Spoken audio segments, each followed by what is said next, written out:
Yeah, so this is my daily beater. It's an '04 Thruxton. Picked this up pretty much bone stock about a year or so ago. Have made some subtle changes, others not so subtle to the bike since then.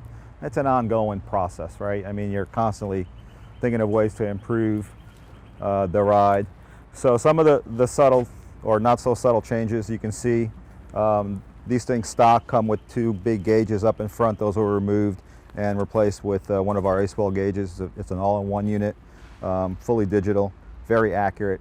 Just kind of cuts down the whole cluster that was up there, makes it real streamlined, I think. I've lowered that down. I've put our Dime City Cycles headlight ears on there, which actually they're lowered as well. And as far as I'm concerned, they have a much nicer stance than the stock ears, which are a little bit higher and tend to have that headlight way up here. So what that does, a lot of this here, for me anyway, since this doesn't have any sort of windscreen highway speeds, this cuts down on a lot of turbulence, right? When you have the headlight high and you've got these gauge clusters up there, there's no aerodynamics. So what we've done is we've brought everything down so it cuts down a lot of air turbulence. I've up here in the front, continuing with the front, I've changed all the controls to GP style race grips, one little bar and mirror. It's all it's required in the state of Florida, plus it's nice for safety. And then I've lowered the forks just a little bit here. I took them down about 1 inch. I also have lowers in the front.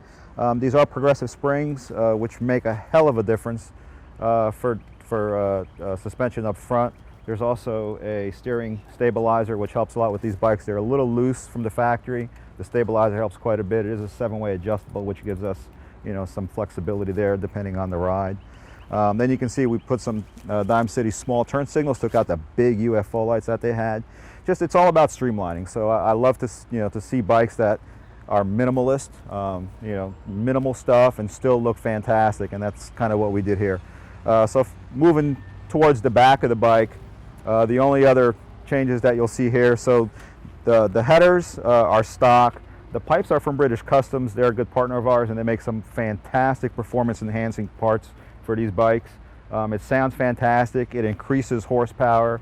That combined with the airbox removal, which is what I did here, so there's no airbox anymore. This is just K&N pod filters. Carbs have been rejetted. There is also an ECU under the seat that I've since converted.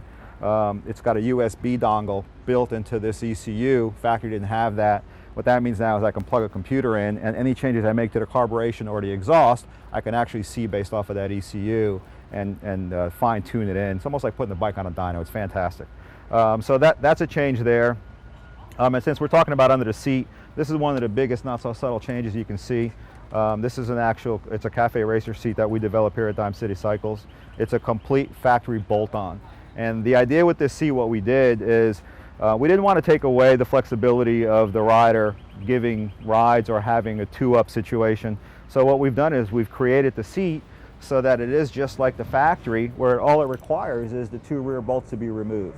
In this case, I have thumb screws here for easy access. If I remove these bolts, I can literally take this seat off and put the stock two-up seat back on this bike within 20 to 30 seconds. And now you've got your rider, you can take your rider. But if you're a guy who's riding like me all the time, pretty much by myself, my wife won't get on the back of a bike with me, this is the seat.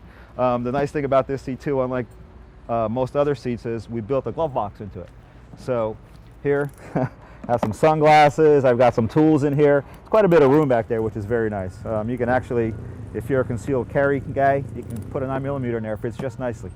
So there you go. So, and then back from the suspension, I just want to mention one more thing.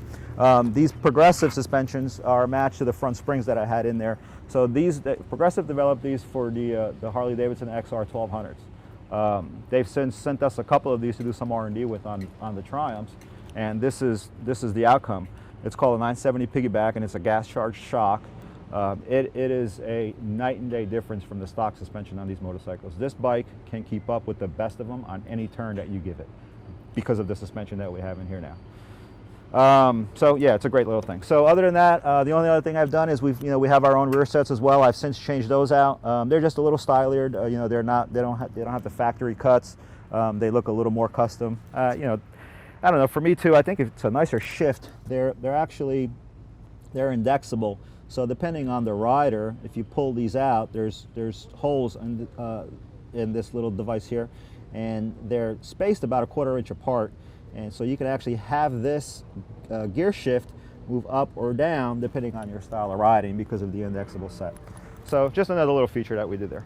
And that's pretty much it. This, there's a bunch of other little subtleties. I mean, we'll be here forever going into all the little bits of this bike, but that's it. There's my 04 beater.